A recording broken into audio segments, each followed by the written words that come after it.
The ash from your fireplace can strip decades of grime from grout and whiten stained tiles better than anything you will find on a supermarket shelf.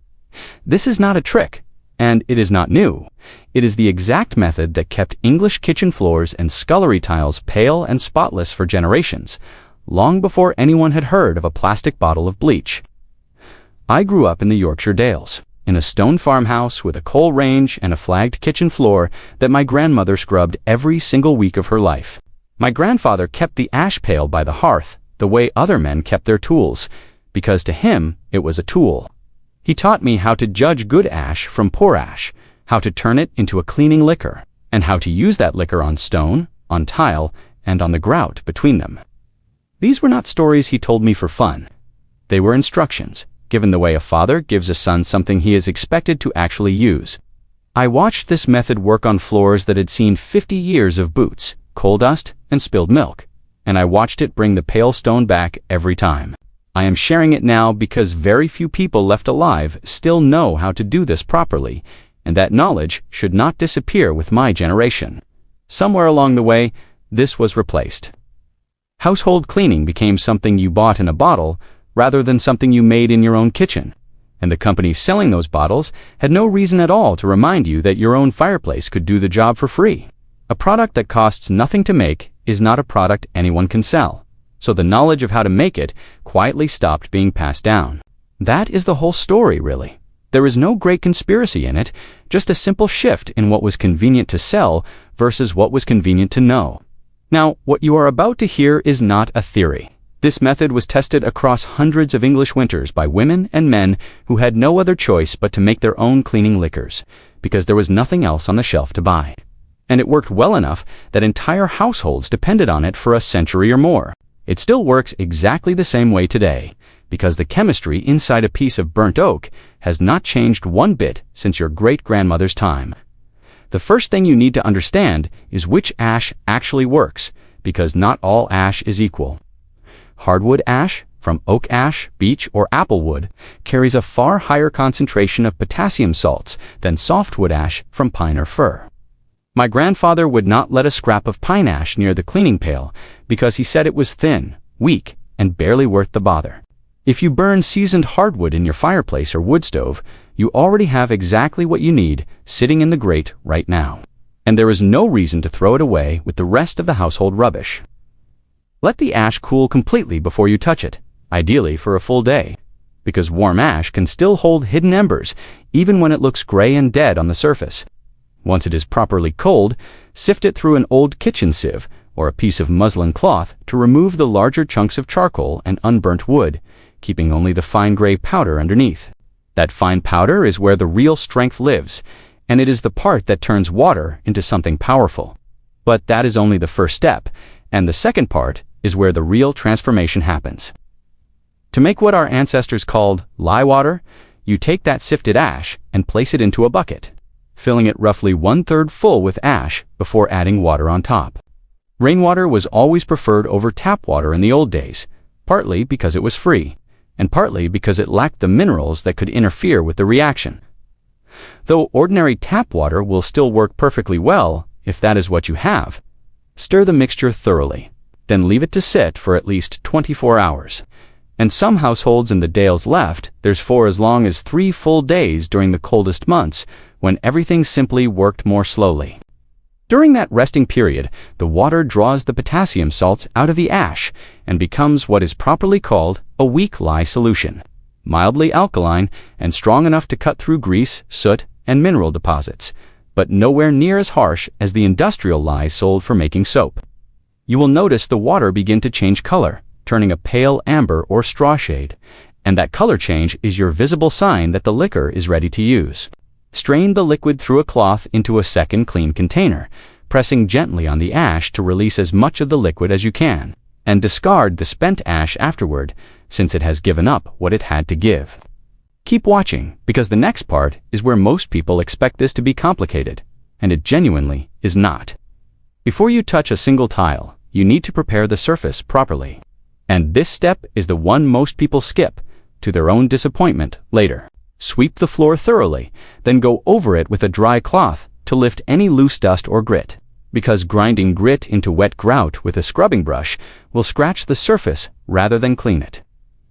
If there is any standing wax or modern sealant on the tiles themselves from a shop-bought polish, note that the ash method works on the grout and the stone itself, not on a layer of synthetic coating sitting on top of it, so that coating will need to be addressed separately with a plain hot water wash first. Victorian scullery maids called this preparation stage the dry sweep, and it was considered just as important as the wash itself, because a floor that was not swept before washing simply moved the dirt around rather than removing it. Once the surface is properly dry and free of loose debris, you are ready to bring out the paste. This next part is where the deep whitening actually happens, so pay close attention.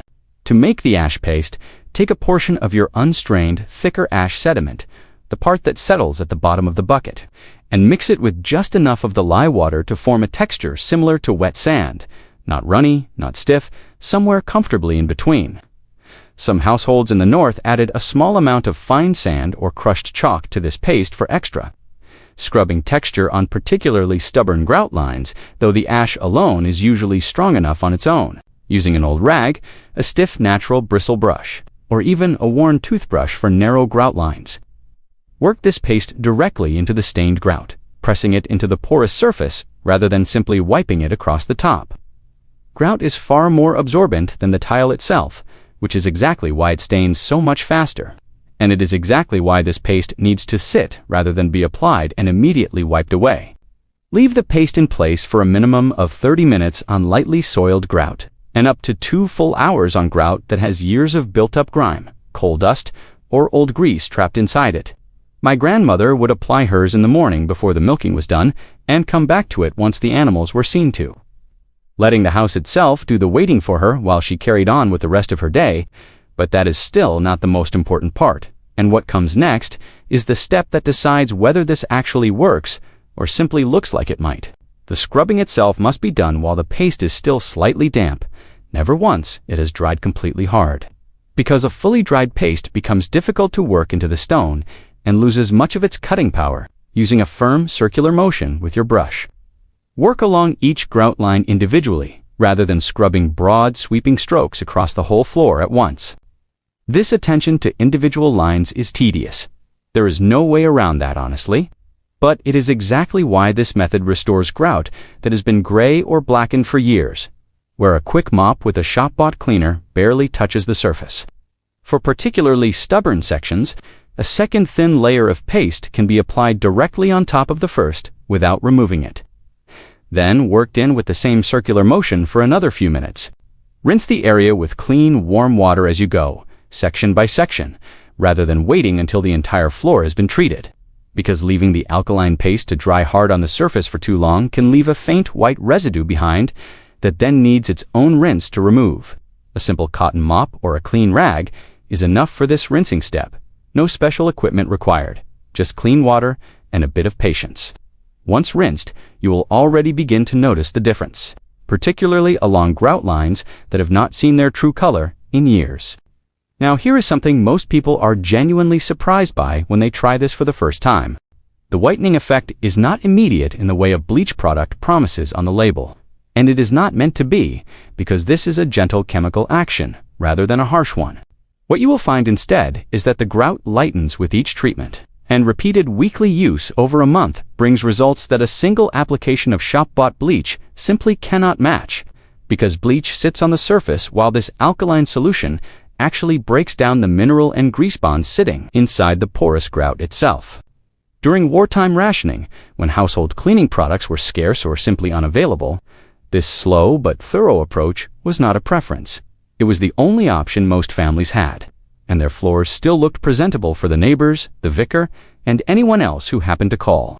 If you are dealing with genuinely old, deeply set staining, plan for 3 to 4 treatments spaced roughly a week apart, rather than expecting a single afternoon to undo years of neglect. That patience is precisely what modern cleaning culture has trained us out of, and it is exactly what this old method depends on. Once the grout and tile have been treated and rinsed, there is a final step that most people never think to do, and it is the one that keeps the results lasting. Wipe the entire floor down one final time with plain, clean water only.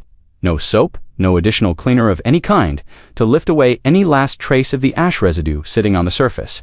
Leaving even a small amount of alkaline residue behind can, over time, leave a slightly dull or chalky finish on certain tile glazes.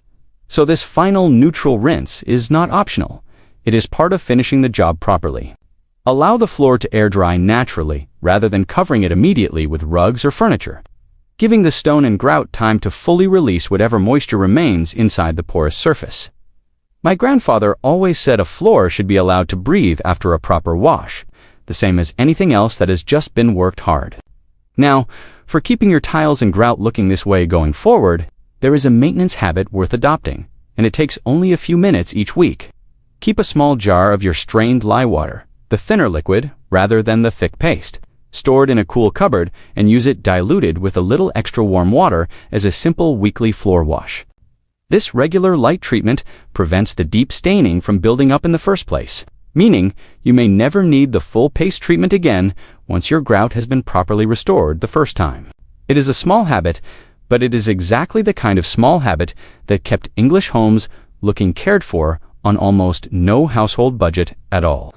For as long as anyone in my family can remember, one thing worth mentioning honestly, this method is alkaline, so it is sensible to keep it away from bare skin for extended periods, and to rinse your hands after handling the paste, much the same care you would take with any household cleaning product, old or new.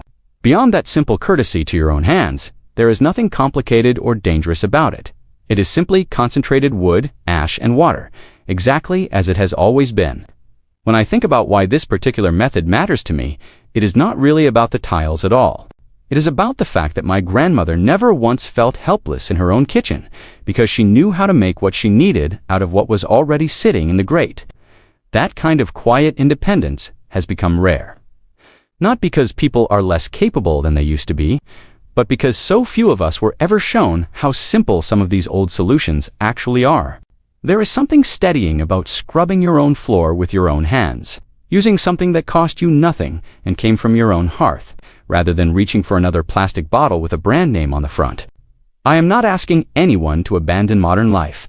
I simply believe there is real value in remembering what our grandparents already knew and using it where it still serves us well. If this has been useful to you, there are a great many more methods where this one came from. I share a new one every day, drawn from the same well of old Yorkshire knowledge my grandfather passed on to me. The old ways are still here, quietly waiting. You simply have to know where to look for them.